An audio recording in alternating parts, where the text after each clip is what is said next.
Welcome once again to Captain Fred's Aviation Theater. Today we're visiting at the San Diego Coast Guard Station, and we're talking to Lieutenant Tim Tobias, who's a helicopter pilot for the Coast Guard.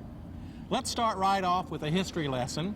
Could you tell our viewers when the Coast Guard was established and why? I know it had a different name. Initially, it was the Revenue Cutter Service. Revenue Cutter Service. It was established in 1790, and then... and it was to collect revenue from smugglers, or what? Correct. So it was established for smuggling. Essentially. And then it combined later with the Lighthouse Service in like 1916 or so. Of course, Coast Guard Aviation started in about 1916 also, where we sent our first aviator to Pensacola through flight training. And in 1916, they were flying JRNs, the famous Jennies from World War I. I believe so. So it was stick and fabric and Sure. wire. Glenn Curtis made the first amphibious takeoff and landing here next to your Coast Guard station. I didn't know that. I have a picture of him flying over the lighthouse in San Diego in one of his early Curtiss biplanes. So it started in 1790. Yep. You added aircraft in 1916. Thereabout. The San Diego is one of the older air stations, although I think the first air station was in 1920 on the East Coast, North Carolina, I believe. But San Diego was established strictly as an air station. Yes. Which is different than most of the Coast Guard stations. And that was, what, early 30s, I believe, wasn't it? 34, I believe. Early 30s, that's correct. And you have grown from a revenue collection agency to, you probably Revenue Cutter Service into the U.S. Coast Guard, which you wear a dozen different hats. Sure. We're multi-mission capable. We're, fifth branch of the military, the armed forces. Well, let's tell our viewers, you have your own academy. Correct. At New London, Connecticut. Coast Guard Academy is in New London, Connecticut. And that's just like Annapolis or West Point. Exactly. And it's one of our ways to get commissioned as an officer in the Coast Guard. Another way would be Officer Candidate School, which is the route I took. And that used to be in Yorktown, Virginia. They now combined it with the academy up at New London. It's a 17-week school. Basically what they're looking for are people that have 4-year degrees, and they can apply to Officer Candidate School like they would any other branch of the military. And if accepted, they go through 17 weeks, come out commissioned as an ensign or an 01. So your message would be stay in school. Absolutely. In addition to the famous Coast Guard cutter that everybody knows from the old movies back in the 20s and 30s, you're mostly aircraft here now. You have, I don't know if you have any here, but you have this, is it C-130? We have C-130 Hercules. Hercules. And it's not located at this air station. But the Coast Guard uses that. Yes. And for our viewers to remember, the Blue Angels has a C-130 Hercules They've got a support bird called Dumbo, and that's all the crew and all the equipment is in there. And that's capable of a JATO takeoff, jet-assisted takeoff. Then you have the HH, is it 60? The Sikorsky? We have a 60. Basically, our fleet is divided up into rotary wing and fixed wing.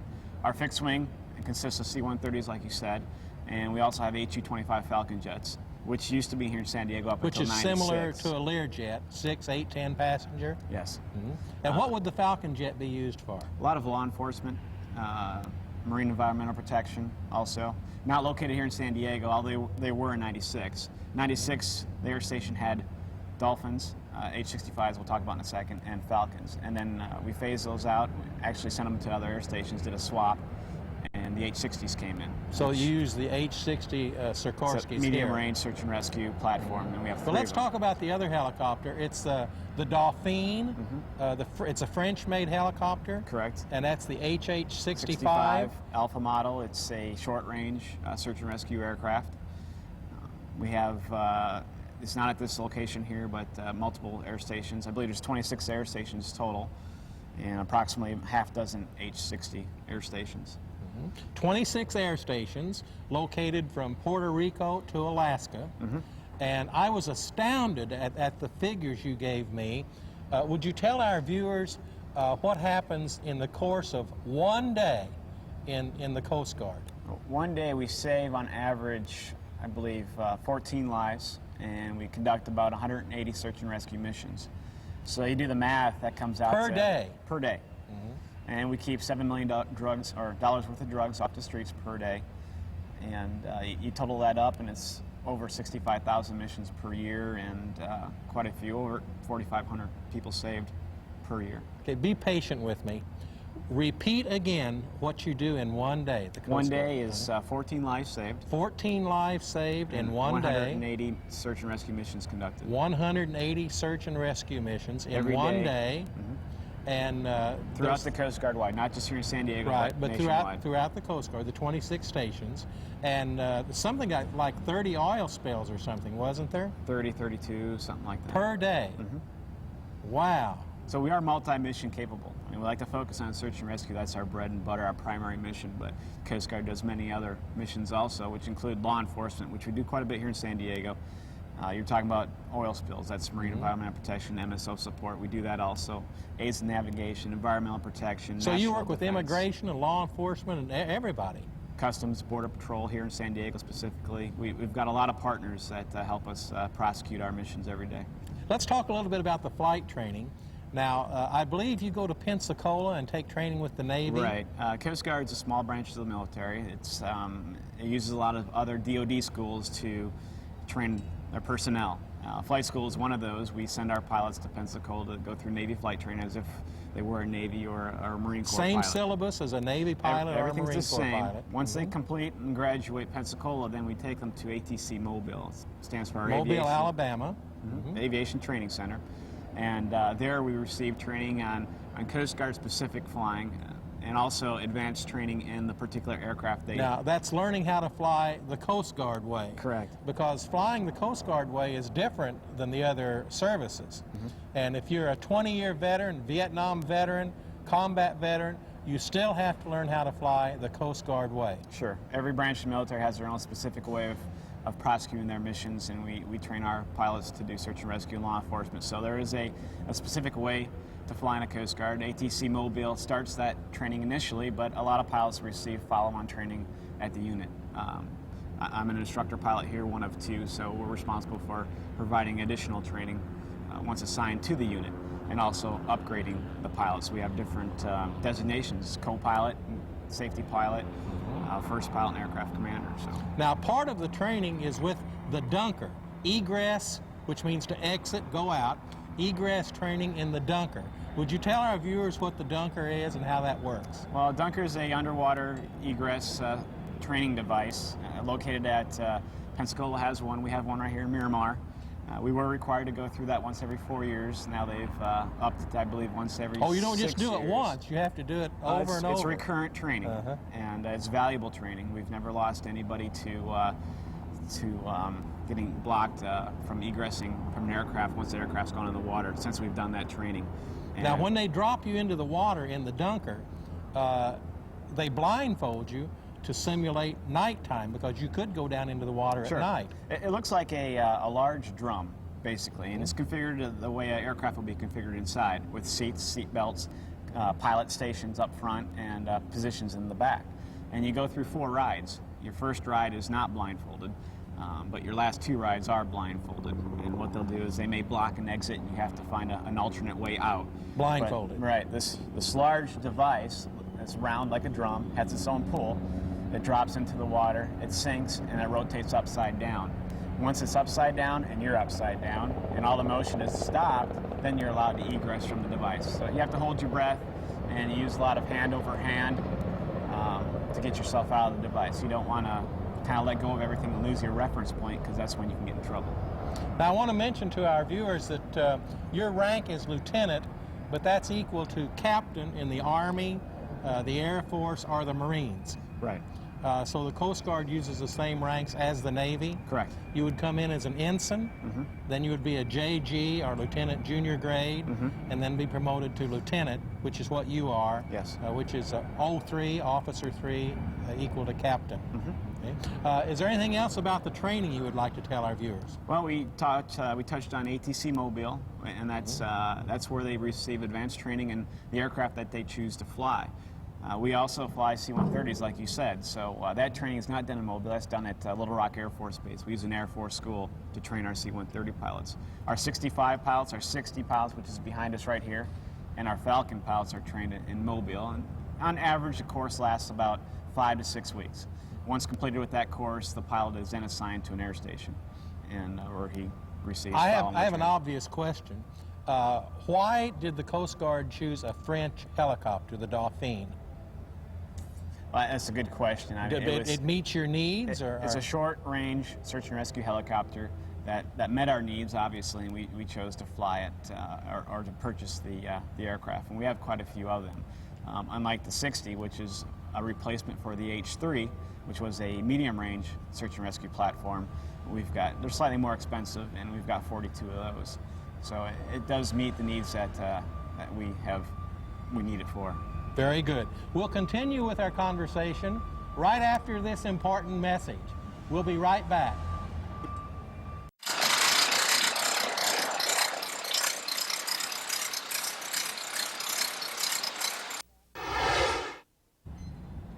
Welcome back to Captain Fred's Aviation Theater. We're visiting with Lieutenant Tim Tobias at the San Diego Coast Guard Station. And I wanted to ask you, Lieutenant, about the definition of the word coast as far as the public is concerned. Coast really doesn't mean coast, because you do rescues in the open water, in the sea. You do beach and cliff rescues, and you do inland rescues. Let's talk about each one of those. An open water rescue would be a sailboat that's 50, 100 miles offshore and in trouble. Would you talk about that? And we can go out a lot further than that. We've got aircraft that the 60 behind us can go out 300 miles. The C-130 can go out even further. The easiest way to describe this is that there's two branches of the military that are responsible for search and rescue, the Air Force and the Coast Guard. The Air Force is responsible for everything on land, essentially. The continental United States. Mm-hmm. The Coast Guard is responsible for everything offshore, except Alaska, which is slightly different. But so the Coast Guard is responsible for offshore. Now, here in San Diego, there are no Air Force bases located nearby. And we do a lot of inland search and rescue because there are no Air Force assets to respond to a call. So you can say that we do offshore stuff, and that's our primary operating area, but we also travel inland. We do a lot of mountain rescue. Okay, let's talk about offshore. How far out would you go? You just did one with a catamaran, I believe. Sure. Here from San Diego? We did. It depends on the aircraft and the air station. We all have different capabilities because we have different aircraft. This is a 60 air station, so the H-60 can travel out to 300 miles and back and remain on scene for 45 minutes. So you could go out as far as 300 miles offshore. Right. And now if you start throwing in Navy ships and Coast Guard cutters, we can go farther by landing on the cutter or landing on the Navy ship, getting gas, and continuing But for the HH-60, that includes the H-60. 300 miles out. Right. Then I've seen film of cliff rescues, and I don't know if that's true here or not, but what I've seen, they said that they prefer the Dauphine because the rotor wash is not as strong for cliff rescues, but you use a lot of helicopters for cliff rescues. That's true. The 60 and the 65 both do cliff rescue operations. The 60 has quite a bit of rotor wash. They say it's hurricane force in excess of 150 mile an hour below those blades. So that is a tremendous amount of turbulence, or whatever you want to call it, rotor wash, that would affect a cliff rescue, because typically we have these a lot in San Diego. Hang gliders, people climbing, hikers, they get stranded, they fall, they get trapped on a ledge, and the only way to them is via a helicopter. And essentially, we can look at it later on, but what we do is we attach our rescue swimmer to the hoist hook, and we lower the rescue swimmer below the aircraft, and he actually is lowered down to that person, grabs the person, pulls them off the cliff, brings them up into the helicopter. The technique that they use is terrific, because you lower the rescue person below the victim, and he comes up behind them and hooks a belt around him from the back, and then they come up together in tandem. You don't want to come down from on top, because you're going to knock debris, rocks, whatever on the person. You can knock them down to the ground. So we do. We like to believe we perfected the training. We've done it a lot in the last couple of years, And we believe we've got a really good way of conducting that rescue. I agree. I've seen footage of that, and it's very impressive. Now, inland, you use your helicopters where airplanes and other things are not feasible. I've seen rescues that you've done where somebody fell down in a steep canyon or something like that, and your helicopters are the only vehicles that could get in there to help. We do that quite a bit. Border Patrol, we assist them. The Forest Service, we assist out here in San Diego. There's a lot of forest fires, usually in the summer and the fall, so we do get calls for that. Are you involved in forest fires too? Well, we get a call if, say, a forest fighter has been injured or hurt and he needs to be evac'd out, medevac'd. We'll go and we'll pull him out. We won't carry buckets of water. You don't anything actively like that. fight the fire, but you participate in it. That's right. We provide if necessary. medevac support if needed. And we do that for a myriad of agencies. We've assisted local sheriff departments on the other side of the mountains, out by the Salton Sea, Imperial County.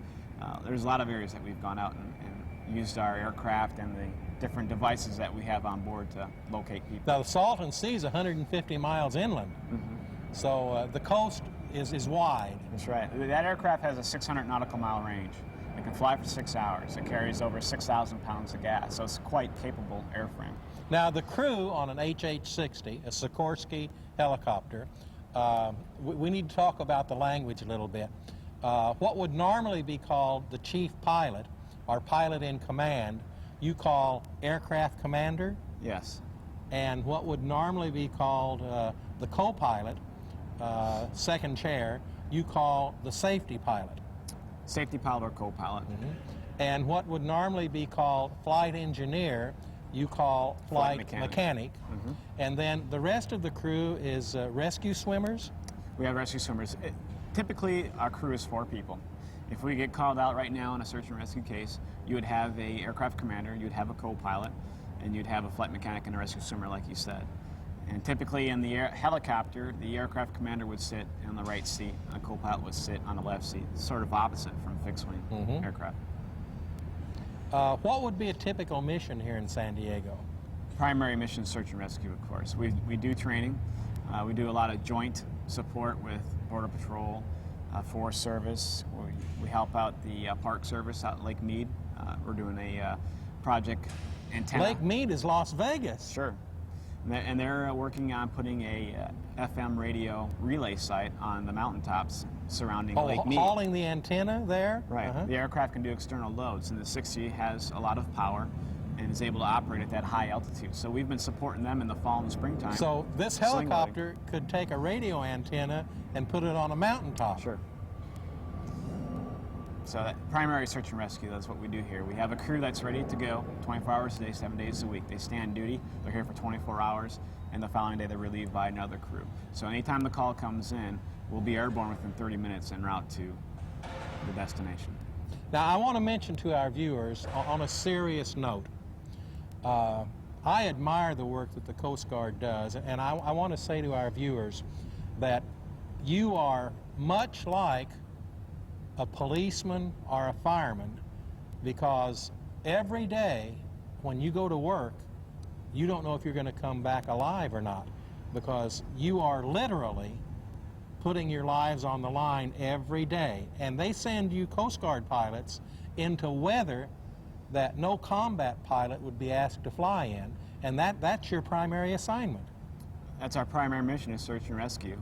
We do weigh the odds. We have a very good risk assessment method that we use to weigh the risk versus the gain when we do a search and rescue type of mission in heavy weather like you're talking about. But that's correct. Our weather minimums they could be down to 0-0, and with commanding officer a waiver. So we could take off in weather that's 0-0, which means zero visibility, and ceiling is on the deck. And that is demanding weather to fly in. It's a demanding environment to fly in. We train for it, and our crews are very good at getting the mission done safely and bringing back everybody. Well, I have a question. If we were having a storm, a bad storm, and there was a ship 50 miles off the coast of California, and they called in and they said, we're taking on water, we're sinking, we need help from the Coast Guard, and the weather is 0-0. You can't see your hand in front of your face.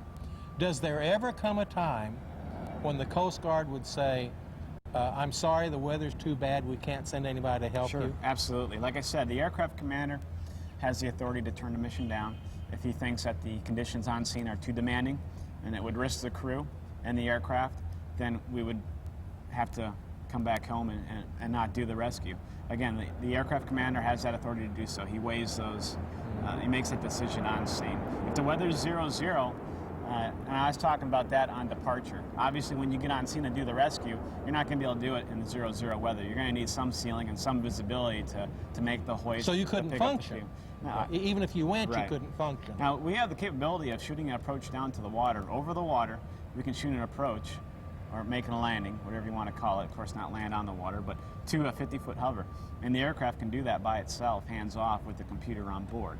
But if you get down to a 50-foot hover and you're still in the clouds and you can't see anything, you can't really do the rescue because you're not able to do the hoist. And obviously at that point, the aircraft would have to either wait for the weather to clear or some other type of condition to clear up so we could effect a rescue. In closing, I want to mention that there have been Coast Guard helicopters and Coast Guard people lost at sea trying to rescue ships.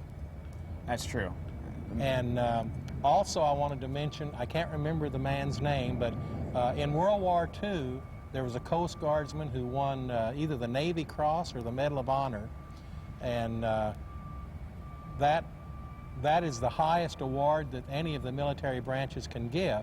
So during World War II, the Coast Guard was either attached to or worked with the Navy, and when you see all these John Wayne movies of the Marines storming the beaches in the South Pacific, would you tell our viewers who was driving those landing ships? There were Coast Guard personnel driving those ships. The Coast Guard is the fifth branch of the military, and the Coast Guard's also been in every armed conflict since World War I, and we've continued that through Desert Storm and many other conflicts that have come up. So.